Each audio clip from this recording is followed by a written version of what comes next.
송축하리이다.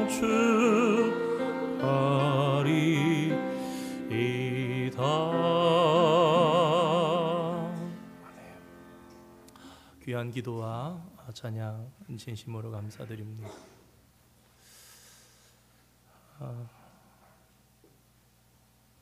임직자 교육을 시작했습니다. 매년 하는 것 같은데 저는 같은 내용들이 중복되는 것을 계속해서 볼 때도 많습니다. 우리 교단에서 그래도 열심히 지난 30-40년 동안 한국이민장로교회에서 어떠한 규범과 어떠한 또 실천 방향을 가르쳐서 교회의 좋은 일꾼이 되도록 할 것인가. 그래서 제일 먼저 교회에 대해서 바른 교회란 무엇인가에 대해서 배웁니다. 그러면서 말씀을 나누다가 목회자도 다양하지 않습니까? 연륜도 그렇고 경험도 그렇고. 한편으로 생각하면 오늘 또 이민교회 가운데에서 또 연세가 많으신 우리 성도님들도 계시는데 젊은 목회자가 무엇이 잘났다고 또 무슨 경험이 있다고 말씀을 전하면은 한 번도 뭐라고 말씀 못 하시거든요. 그냥 들으세요. 왜 그럴까요? 이렇게 한번 여쭸어요. 왜 그럴까요? 목사는 소양과 또 신학교 교육을 받고 또 그런 권한이 설교권이 있기 때문에 그런 대답이 맞을 수 있습니다. 그런 부분도 있겠지요. 근데 그런 말씀을 드렸습니다.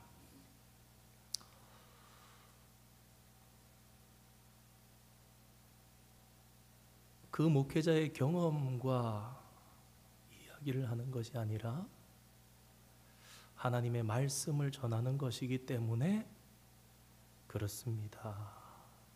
목회자는 말씀을 들고 준비를 합니다. 며칠간 고민하면서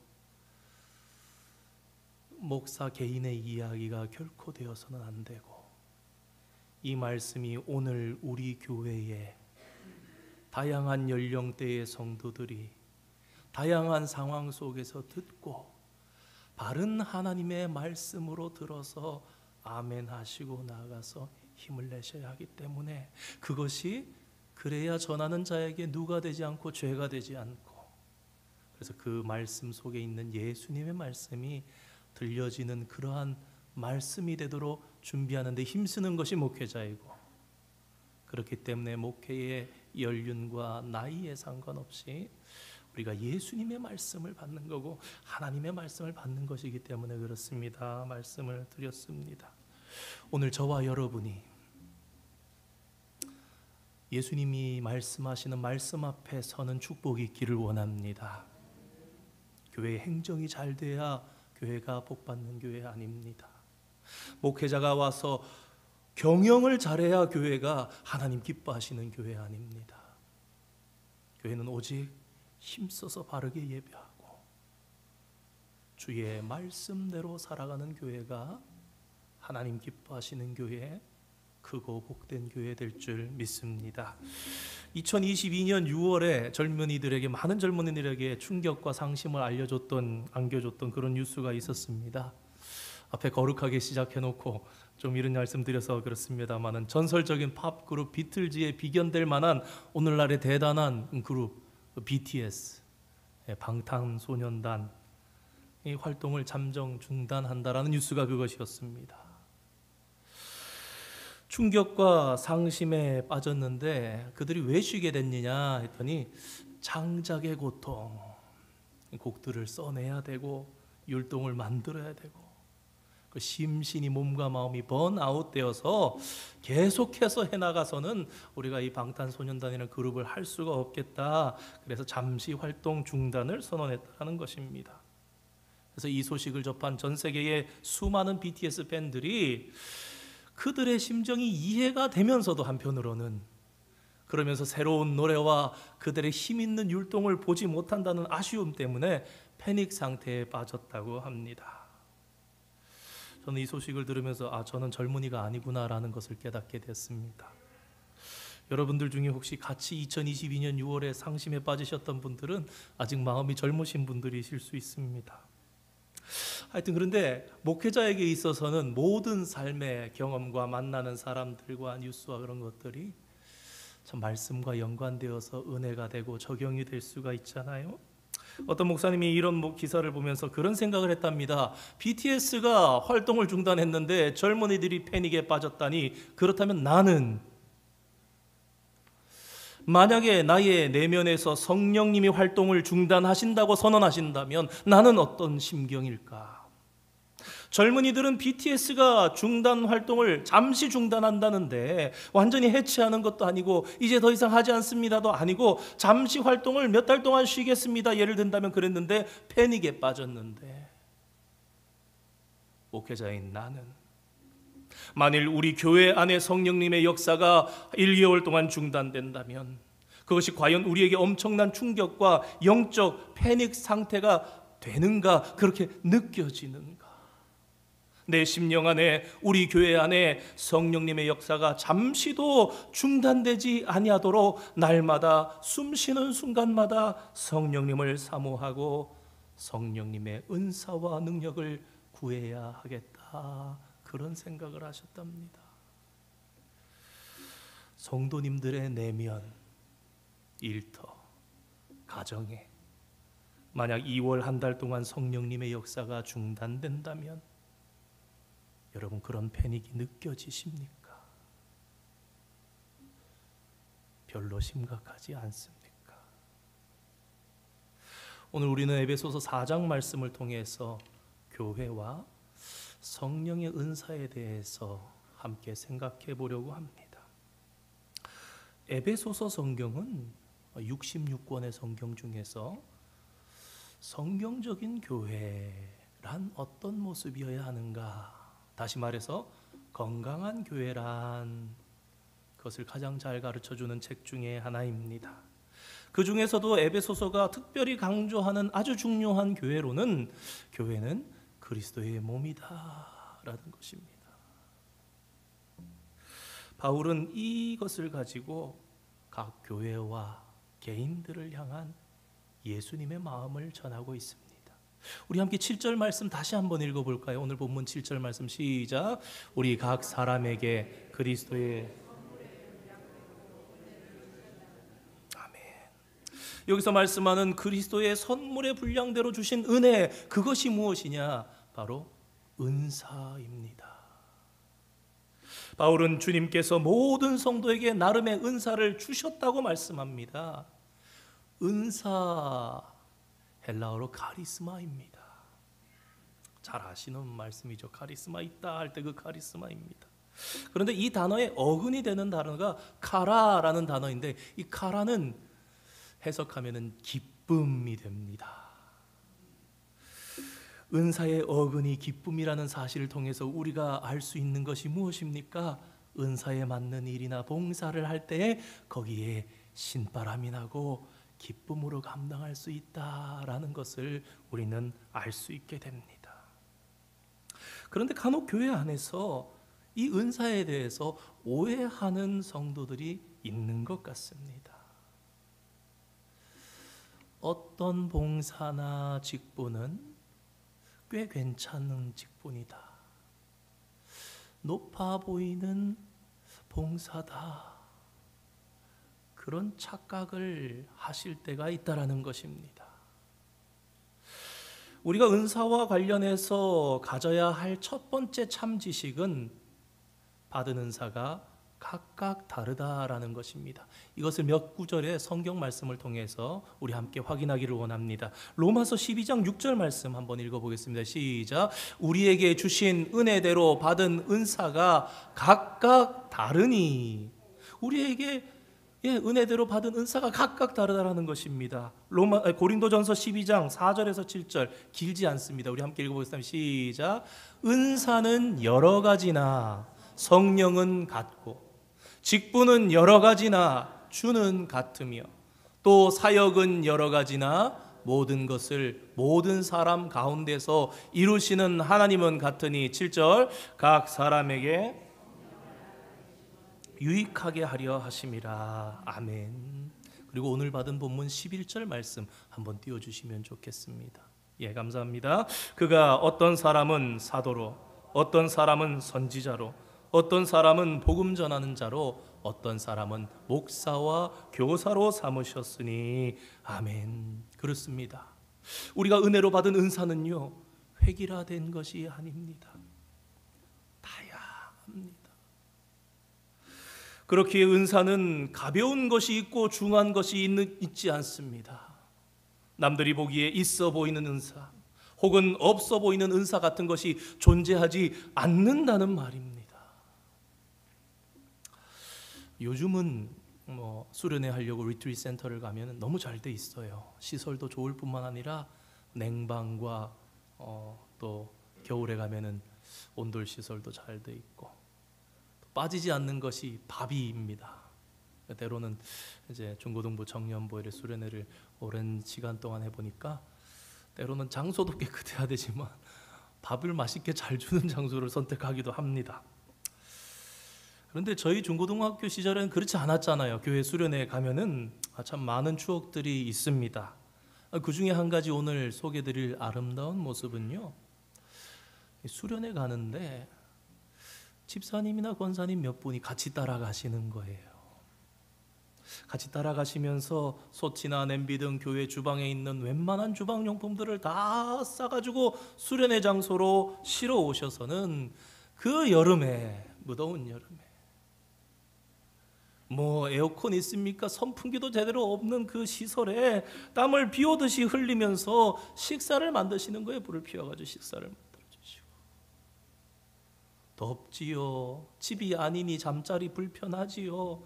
학생들에게 주침이 돼 있으니 주방 봉사하시는 분들이 어떤 시설 가운데 어떻게 계시는지 불편함 그런 것들이 많은데 보면 참 웃으시면서 항상 맛있는 식사 만들어가지고 학생들 대하시면서 아침, 점심, 저녁 꼬박꼬박 주시려고 애쓰시는 그들의 모습이 그때는 그렇게까지 깊이 있게 느껴지지 않았는데 지금 생각해 보니까 아름답다 못해 경이하기까지 그런 마음이 느껴집니다. 그분들이 왜 그렇게 고생하셨을까? 당신들도 자식이 있고 당신들도 가정이 있는데 2박 3일, 3박 4일 나와서 그렇게 그분들이 땀을 뻘뻘 흘리면서 애쓰신 이유는 아무쪼록 중고등부 수련회 하는데 우리 학생들이 밥 맛있게 먹고 덜 불편하게 성경 말씀 잘 배우고 훈련받아서 하나님 만나라고. 심지어 한번 기억나는 일부러 초대를 했어요.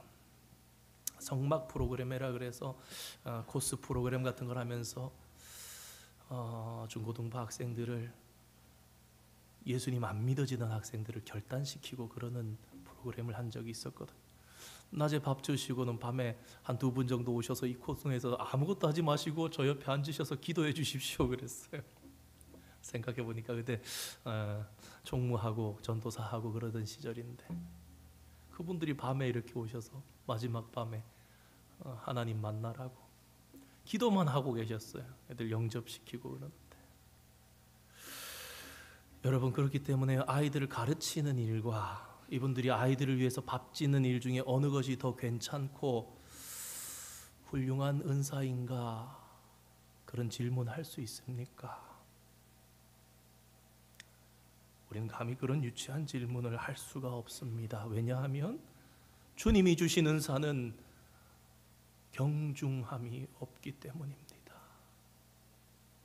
중요한 것은 예수님이 주신 은사와 직분은 이렇게 다양하지만 그러나 그 목적과 방향성은 하나이라는 것입니다.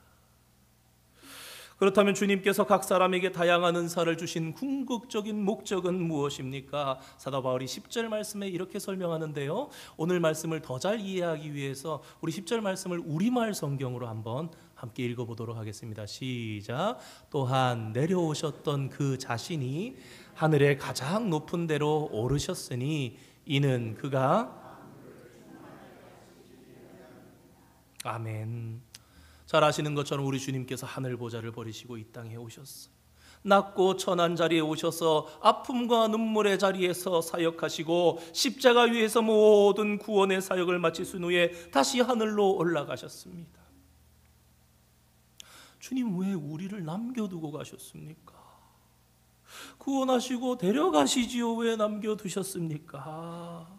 그런 질문을 할 수 있습니다. 예수님이 당신의 자녀들을 이 땅에 두고 하늘로 올라가신 것은요, 우리를 고와 같이 버려두신 것이 아닙니다. 오히려 우리로 하여금 사명을 감당하게 하시기 위함이었다고 말씀합니다.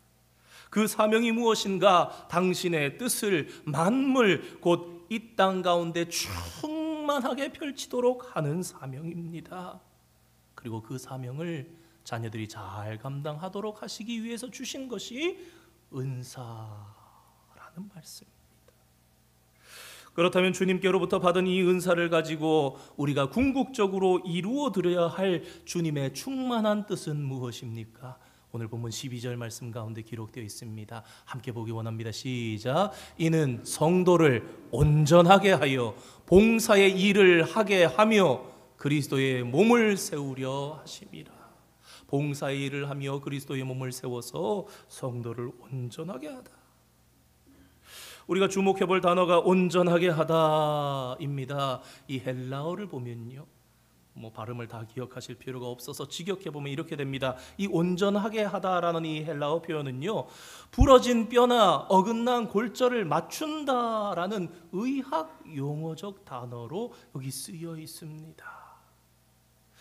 다시 이 말씀을, 이 뜻을 직역해서 넣어보면요, 그러니까 주님께로부터 받은 은사나 직분은 마치 부러진 뼈를 잘 맞추어 회복시키는 것처럼 연결과 결합의 역할을 해야 한다라는 것입니다. 무엇이요? 우리의 은사, 우리의 직분이 교회에, 성도 간에, 건물에, 예배에, 친교에 부러지거나 어긋난 것 같은 부분들을 잘 맞추어 주어서 회복시키는 역할을 누가요? 목사가요? 장로가요? 권사가요? 집사가요? 모든 성도에게 각각의 은사를 주셔서 섬기고 감당하게 하사 주의 교회를 세워가며 그것을 통해서 온전하게 하려 합니다. 목사만 온전해집니까? 직분자만 온전해집니까? 모두가 함께 그 안에서 온전해가는 것, 그것이 바로 은사를 주신 예수님의 충만한 뜻이라고 성경은 우리에게 밝히 알려주는 것입니다. 그래서 사도 바울은 이렇게 말씀합니다. 16절 말씀 우리 함께 읽어볼까요?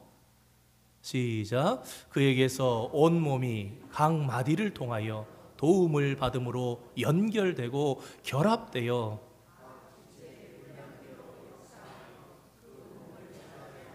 사랑 안에서 스스로 세우느니라. 아멘.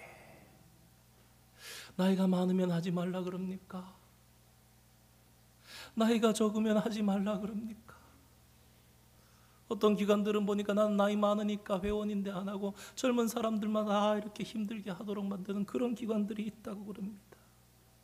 주님의 몸입니까? 몸된 교회입니까?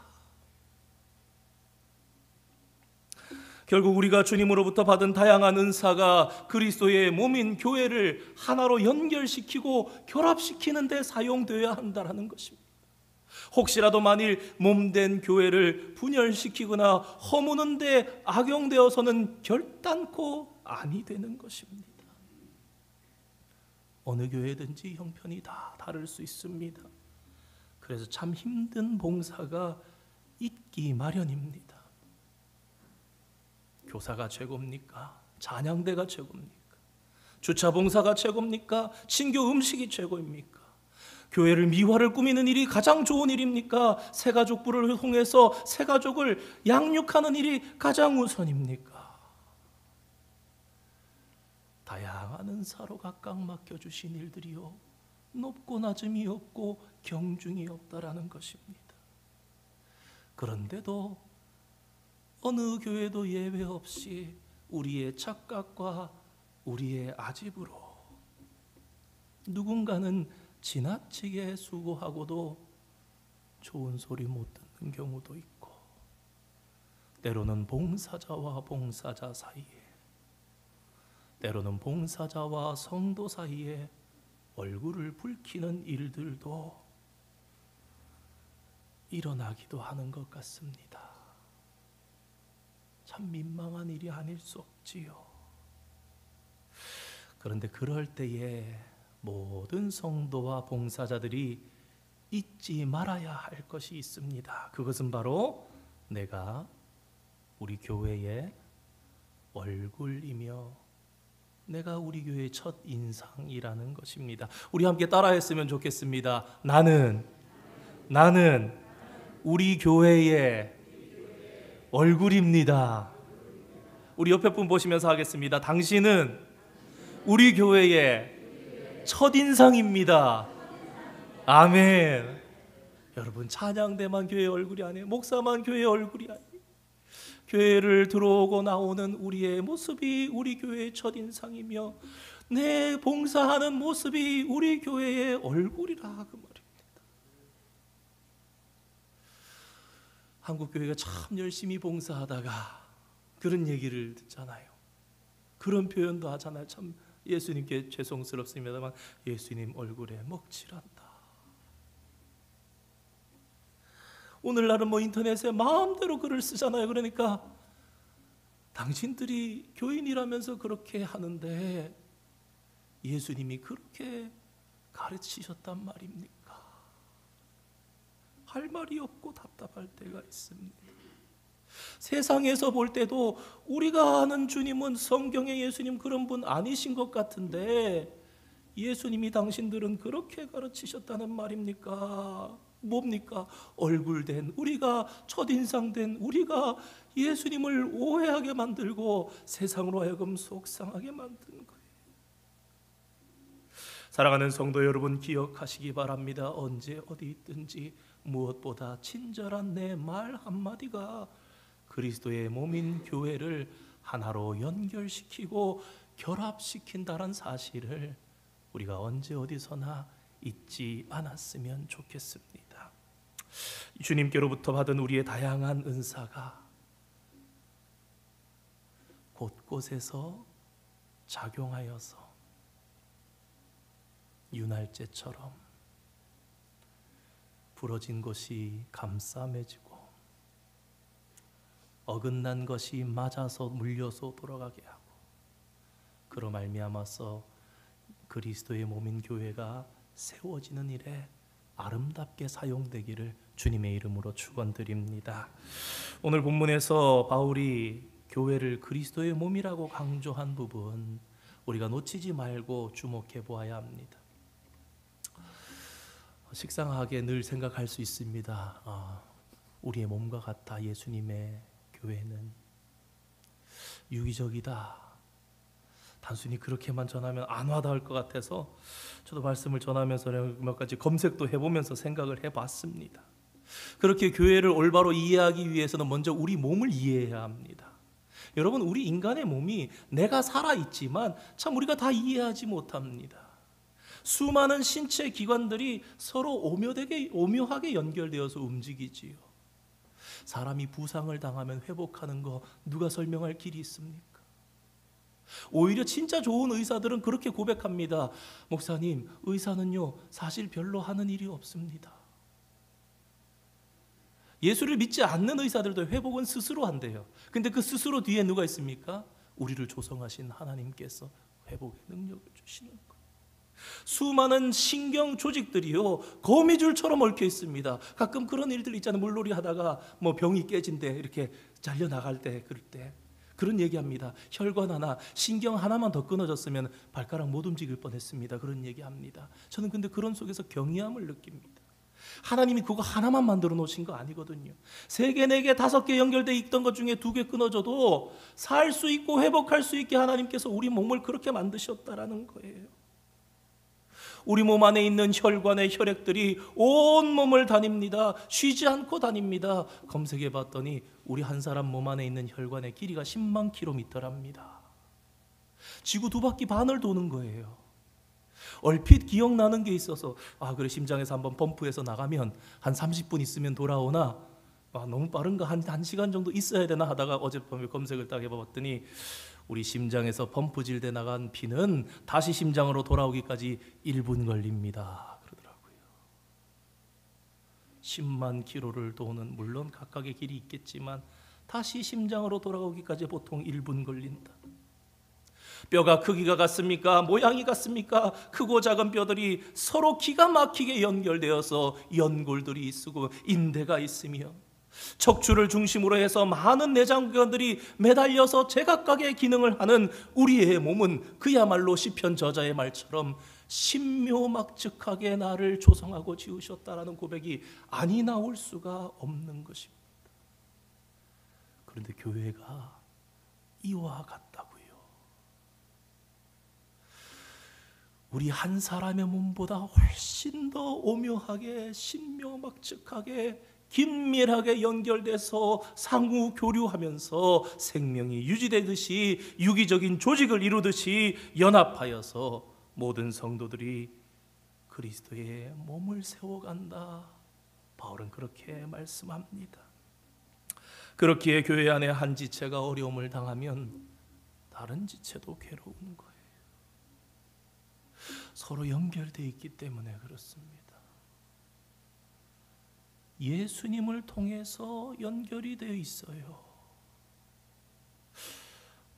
나는 안 아프던데 예수님이랑 연결이 안 돼 있거나 예수님을 경험하지 못했거나, 참 생각해보면 교회는 신비한 거예요. 우리 각 사람이 벽돌과 같은 돌이라 그러면요, 모양이 다 다릅니다. 우리 예수님께서 친히 모퉁이의 돌이 되셨다라는 이 말은요, 가로돌과 세로돌이 만나서 같이 붙을 수 없는데 예수님이라는 돌이 거기에 있으니까 이런 모양이든 저런 모양이든 연결되어서 붙어져 가며 교회를 세워가더라는 그 말씀입니다. 그러므로 예수님을 정말 만났고 예수님으로 인하여서 우리가 연결돼 가고 우리 솔즈베리 한인교회가 연결되어질 텐데, 그러므로 우리는 이렇게 고백해야 합니다. 우리 옆에 분들과 다시 한번 나누겠습니다. 당신 없이는, 우리 옆에 분은 나도 없습니다. 아멘이십니까? 아멘. 우리 다시 한번 합시다. 당신 없으면 안 됩니다. 여러분이 없으면 우리 교회가 안 되는 거예요. 왜? 다양한 은사들을 주셨는데 그 은사는 여러분밖에 할 수가 없는 거예요. 이런 맥락에서 지금 나와 함께 신앙생활하고 있는 분들이 얼마나 귀중한 분들인지 몰라요. 부교육자 생활할 때 몰랐는데 담임 목회를 하니까 더 그래요. 한 자리 한 자리 지키고 계신 분들이 예배의 자리만 지키고 계시는 것만으로도 얼마나 힘이 되는지, 얼마나 위로가 되는지. 때론 그래서 그분들이 안 계시면 얼마나 힘이 빠질 때도 있고요. 말씀을 전하다 보면 잘 안 될 때도 있고요. 사람의 힘을 의지해서 하는 것은 아니지만 설교하는데도 그런 일들이 있고, 많이 열심으로 모이면은 그 힘을 받아서 오히려 힘이 나서 할 때가 있더라고요. 예전에 조용기 목사님이 그 잠실 올림픽 경기장에 모여서 집회를 하는데 10만 명 모여서 집회한다라는 그런 게 있는데 그냥 비가 온 거예요. 조용히 기다리면서 비가 이렇게 많이 오니까 사람들이 많이 못 올 거야 그랬는데, 시간이 딱 돼서 목사님 이제 나가셔야 됩니다, 말씀 전해 주십시오 하는데, 딱 나갔는데 비옷을 입고 다 우산을 쓰고 한 사람도 집에 안 가고 그 4만 명 5만 명 여기에 가득히 차가지고 서 있는 모습을 보니까 다들 목사님 어떤 말씀하시나, 목사님 마음에 이렇게 뜨거운 불같이 내려 감동이 돼가지고 그날 말씀을 준비하지 아니했던 말씀까지 뜨겁게 은혜롭게 성령께서 인도하셨다는 고백을 하신 것을 들은 적이 있습니다. 신앙생활에서 기본적으로 나 혼자는 불가능합니다. 구원은 하나님과의 일대일 관계 속에서 믿음으로 받을 수 있겠지만 그 이후에 신앙 공동체의 일원이 되면요, 나 홀로 떨어져서 생활한다는 것은 원천적으로 불가능합니다. 우리가 남녀 선교회로, 우리가 구역으로, 우리가 동역자로, 우리가 중보기도 팀으로, 우리가 여러 가지 모양으로 사역위원회의 모임으로 우리가 힘쓰면서 애쓰면서 교제하고 큐티를 나누고 기도해주고 서로 동역자로 살아가는 이유가 무엇입니까? 금방은 티가 안 나지만 살다 보면 내 옆에, 내 앞에, 아, 저분 또 오늘 오셨구나, 교회 오셨구나, 뜨겁게 예배드리시는구나, 뜨겁게 예배드리시는구나. 그럴 때에 나의 마음이 같이 뜨거워지는 거예요. 함께 힘을 내게 되는 것입니다. 그렇게 교회가 그리스도의 몸이라는 것을 인정하면요, 꼭 해야 되는 것이 있으니 그것은 교회 안에서 서로의 다양성을 존중하면서 그 다양성 속에서 서로 연결하여 건강한 공동체를 세워가야 되는 것입니다. 여러분, 국이 좀 짜도 괜찮고요, 좀 싱거워도 괜찮습니다. 소금 좀 더 들어가고 은혜 놓치는 것보다는 소금 좀 더 들어가도 덜 들어가도 은혜 놓치지 않는 것이 중요한 것입니다. 특별히 교회가 그리스도의 몸이라는 것을 인정하면 우리의 신앙생활이 더 성숙하게 됩니다. 온전함에 이르는 거예요.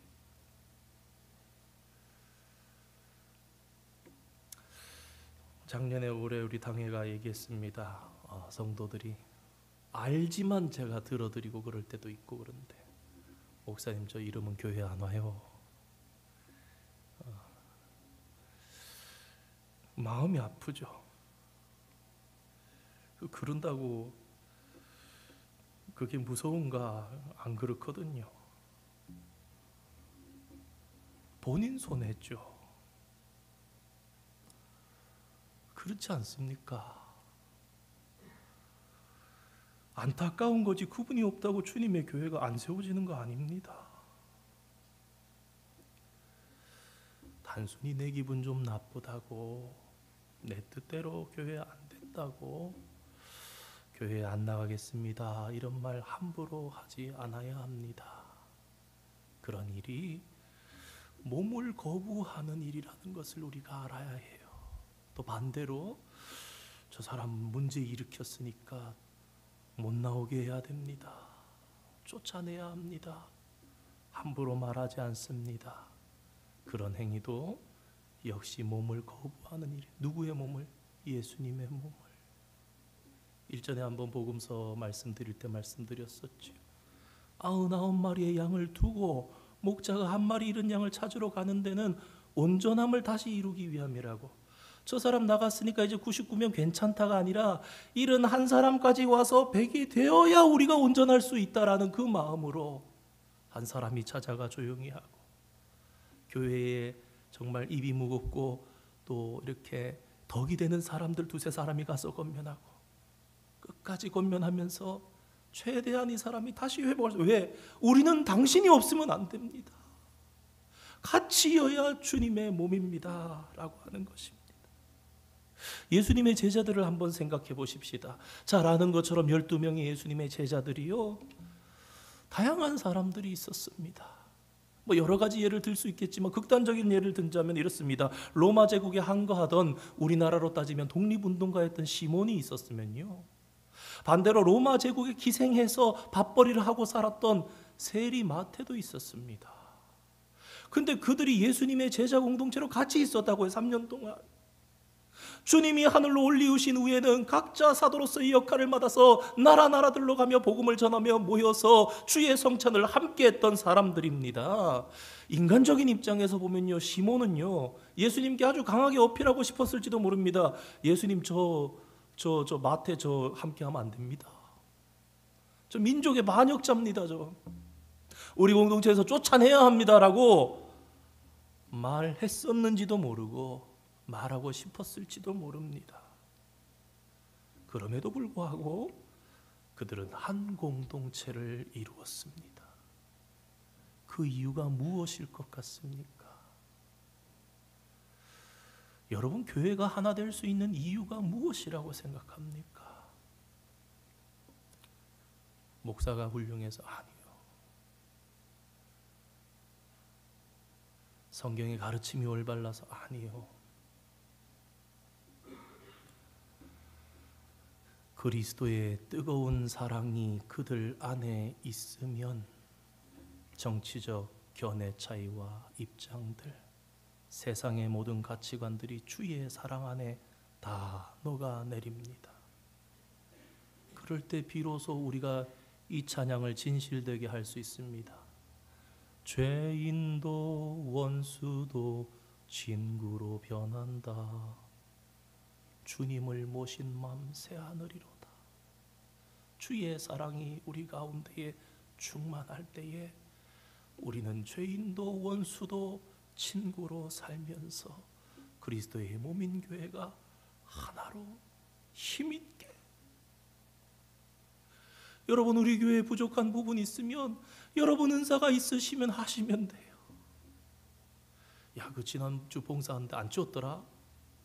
그럼 본인도 이렇게 치울 수 있는데 안 치웠더라. 주님이 그거 치울 때 아무도 안 보지만 하나님 하늘에서 기억하세요.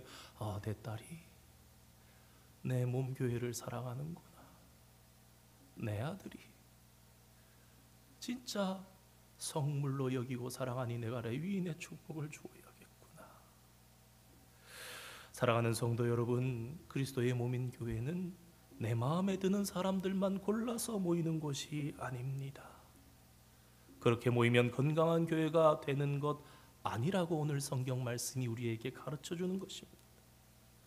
도리어 내 마음에 들지 않는 사람들과도 더불어서 지내는 법을 배우면서 그것이 영적으로 성숙해져가고 온전해가며 자라가며 그리스도의 장성한 분량에까지 이르게 된다. 주님은 이 땅에 오셔서 죄인의 친구들이 되셨어요. 나는 저런 사람이랑은 격이 달라. 그 사람은 주님처럼 사역할 수 없습니다. 연결해주지 못하는 겁니다. 왜? 나는 이만치 있으니까. 도리어 내 마음에 들지 않는 사람들과도 더불어 지내는 법을 배우면서 영적으로 성숙하고 자라가는 곳이 그리스도의 몸입니다. 그래서 사도 바울은 우리 신앙의 목표가 온전한 사람으로 자라가는 것을 선포하고 있습니다. 우리 13절 말씀 그리고 15절 말씀 한번 읽어볼 텐데요. 13절 말씀 읽겠습니다. 시작. 우리가 다 하나님의 아들을 믿는 것과 아는 일에 하나가 되어 온전한 사람을 이루어 그리스도의 장성한 분량이 충만한 데까지 이르리니. 아멘. 우리가 살아가는 말씀이에요. 그리스도의 장성한 분량에까지, 그리스도의 장성한 분량에까지 소망하고 기도하고 입에는 가까운데 사실 그 말씀이 어디에 핵심이 있느냐? 그리스도의 몸된 교회를 하나로 만들어가는 은사와 봉사와 직분 가운데 있다라는 겁니다. 우리 이어서 15절 말씀 읽겠습니다. 시작. 오직 사랑 안에서 참된 것을 하여 범사에 그에게까지 자랄지라. 그는 머리니 곧 그리스도라. 아멘. 그렇습니다. 우리의 신앙의 목표는 주님이 나를 저 천국으로 부르시는 그날까지 이 땅에서 온전한 사람, 즉 그리스도의 장성한 분량에까지 예수님 닮는 사람으로 자라가는 것입니다. 그런데 중요한 것은 영적으로 온전해져야만 어린아이 같은 자기중심적 신앙에서 벗어날 수 있고, 또 뿐만 아니라 사람들의 간사한 속임수나 거짓된 풍조에 휩쓸리지 아니할 수 있다는 것입니다. 우리 그 사이에 있는 14절 말씀 한번 띄워주시기 바랍니다. 읽겠습니다. 시작. 이는 우리가 이제부터 어린아이가 되지 아니하여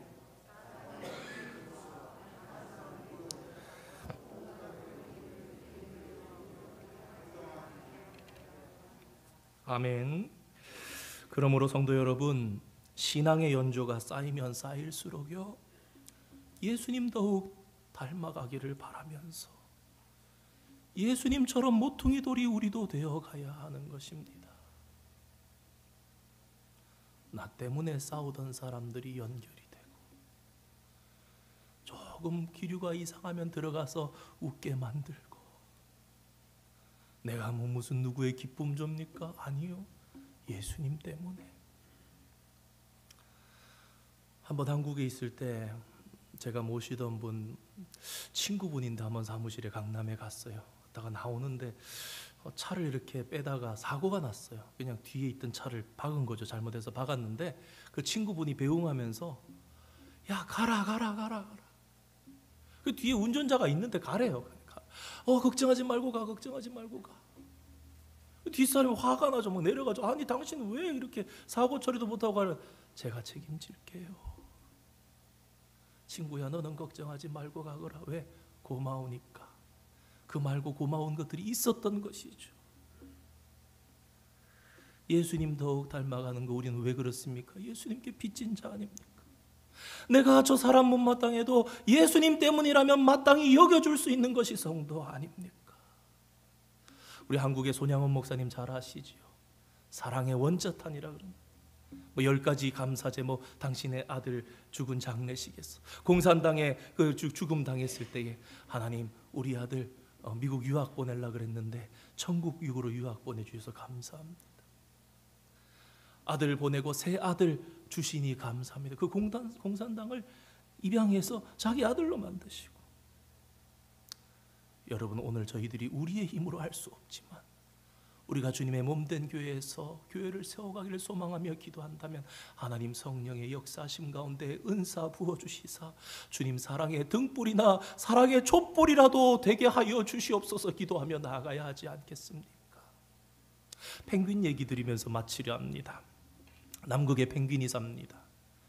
남극에 여러분 온도가요 영하 100도 아래로 내려갑니다. 영하 130도, 120도까지 내려가는 기록들이 있습니다. 시속 100km 넘는 눈보라가 칩니다. 거기 펭귄이 어떻게 살아남습니까?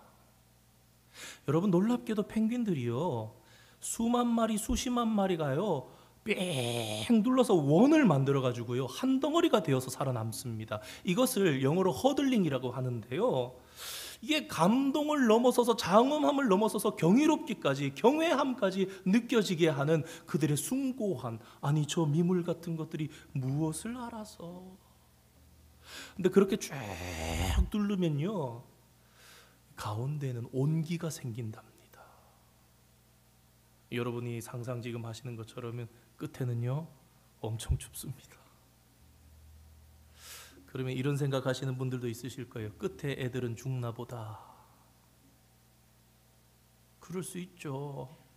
끝에 한 3-4줄 5줄 죽더라도 중간에 한 90% 95%가 살아남으면 되는 거 아닌가. 야 그렇게라도 사는구나. 아니요. 여러분이 허들링은요 무리 전체가 가만히 있는 게 아니라요 조금씩 계속 움직인답니다. 중심에서 온기를 맛본 펭귄들은 조금씩 계속 밖으로 나가서 바깥에까지 가는 거예요. 한 바깥에서 영하 100도를 느꼈던 추위 가운데 고생했던 펭귄들은 조금씩 회전하면서 안으로 들어오는 거예요. 그리고 중심부도 맛보는 거예요. 온기를 느꼈다가 한기로 갔다가 온기로 느꼈다가 한기로 갔다가 그러면서 영하 100도가 아래로 내려가는 그 추위 속에 100km가 시속 넘는 그러한 눈보라 속에 살아남는다라는 것입니다. 여러분 펭귄들도 이렇게 살진데 오늘 우리 교회의 모습이 주님께서 성령의 은사를 각 사람에게 부어주신 우리 교회의 모습이 이러한 자연의 미물보다 못해서야 되겠는가 그런 생각을 한번 해봅니다. 사랑하는 성도 여러분, 우리에게 하나님께서는 각 사람마다 다양한 성령의 은사를 주셨습니다.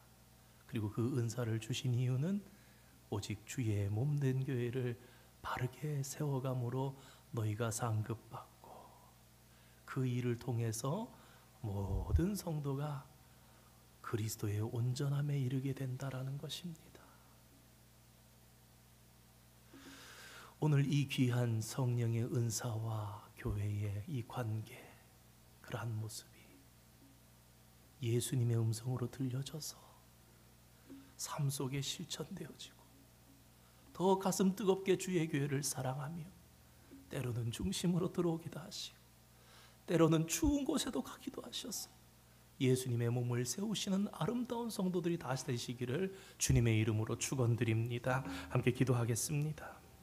사랑의 하나님, 감사드립니다. 부족하고 연약한 우리를 구원하시기 위해서 이 땅에 오시고 우리를 이 땅에 남겨두시고 가신 것은 우리로 사명 감당하게 하시사 주님의 뜻이 만물 가운데 충만하도록 하심임을 말씀을 통해 배웠습니다. 그리고 이를 위해 우리들에게 다양한 그리스도의 선물 곧 은사를 주셨음을 깨닫습니다. 모두가 같은 것이 아닙니다. 모두가 다릅니다. 우리가 우리 몸의 조성과 기능을 전부 다 이해하지 못하는 것처럼 주님의 교회는 더욱 신묘막측하게 하나님께서 이루어 가시고 이끌어 가심을 인정하며 예수 그리스도 안에서 주님의 몸된 교회를 세워가는 일에 힘쓰는 성도들 다 되게 주님 축복하여 주시옵소서. 교회는 내 뜻이 이루어지는 것이 아니라 주님의 뜻이 이루어지는 곳입니다. 교회는 내 눈에 좋아 보여야 하는 것이 아니라 주님의 눈에 합당하게 보여야 하는 곳입니다. 함부로 판단하지 아니하게 하여 주시고 어떤 일은 중하다거나 어떤 일은 천하다고 생각하지 아니하게 하여 주시고 오직 주 안에서 겸손하게 자라가며 예수님의 뜻을 이루는 성숙한 성도가 되게 축복하여 주시옵소서. 감사드리며 예수님의 이름으로 기도드립니다. 아멘. 우리 봉헌송 찬양하시겠습니다.